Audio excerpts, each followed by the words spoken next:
À la meute de Saint-Hippolyte, les vacances sont terminées. C'est le moment de se remettre en forme avant l'hiver. Il est beau.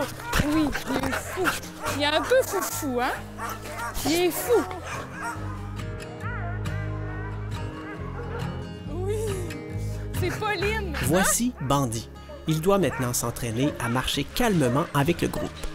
On peut déjà essayer de les faire marcher côte à côte un peu, puis s'habitue de même. Tu vois, il s'habitue déjà, il est moins pire.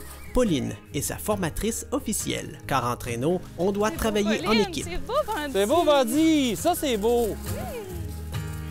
L'automne, c'est les préparatifs pour l'hiver, l'entraînement des chiens pour la saison d'hiver. On commence avec les plus jeunes, ceux qui n'ont jamais fait. Après ça, c'est les évaluer, puis des fois, c'est de trouver aussi les bons chiens pour faire nos équipes rendues à l'hiver, puis leur donner confiance. Dès que le froid se fait sentir, on dirait que c'est palpable. L'excitation, elle monte parce qu'on sent que là, les chiens ils attendent juste ça. C'est vraiment ça qui est le fun, c'est de découvrir des fois des chiens qui, l'année passée, on trouvait que là, peut-être qu'il manquait un peu de confiance ou qu'on n'arrivait pas à trouver leur place idéale. Bien là, nous, c'est notre temps pour trouver la bonne façon, entraîner les équipes, puis être en forme. À l'arrivée de l'automne, la durée d'ensoleillement diminue et les chiens commencent à muer à nouveau pour laisser toute la place à leur fourrure d'hiver. Le brossage, c'est vraiment un gros job à faire. C'est plus boueux, ça cherche moins vite le chenil. Fait que là, faut déplacer des planchers, arranger que tout le temps que... Qu'il y ait des places au sec. C'est ça, des places au sec. À cause que c'est plus venteux aussi, souvent, il y a plus de branches. Fait qu'il faut à ce moment-là beaucoup passer dans les enclos, nettoyer le plus qu'on peut. Ils commencent à manger plus aussi. Ils sont plus actifs, fait que avec les entraînements qui commencent, on augmente aussi les portions de nourriture. Comme nous, il arrive que Simon et Laurence soient en deuil.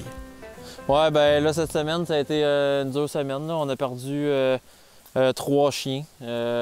2 qui étaient très vieux, là, un de 16 ans, puis une de 14 ans. Ici, on les étire vraiment longtemps. Là, nos vieux chiens, on les garde vraiment jusqu'à temps que ça ne marche plus ou que leur santé ne leur permette plus. Quand ça arrive, il faut se remotiver, Laurence puis moi, parce que ça nous donne tellement une claque, parce que, tu sais, je sais que c'est dur des fois à comprendre pour les gens, mais c'est vraiment nous autres comme des membres de notre famille, là, carrément.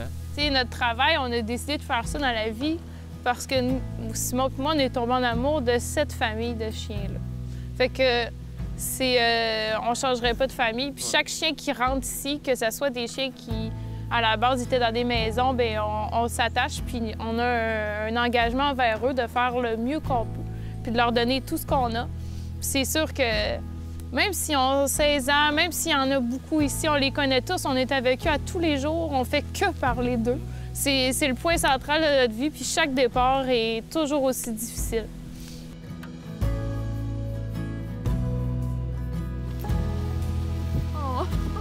Les autres nous redonnent le moral, puis on continue quand même tout le temps, mais ça vaut la peine. C'est quelque chose qui vaut vraiment la peine. Puis nous autres, on vit au paradis, là. Je sais que l'hiver s'en vient. En même temps, j'aime ça, l'hiver, les voir courir en traîneau puis tout, mais ça me rend plus triste là, avec les chiens qui s'en vont, là, qui sont partis. C'est dur, ouais.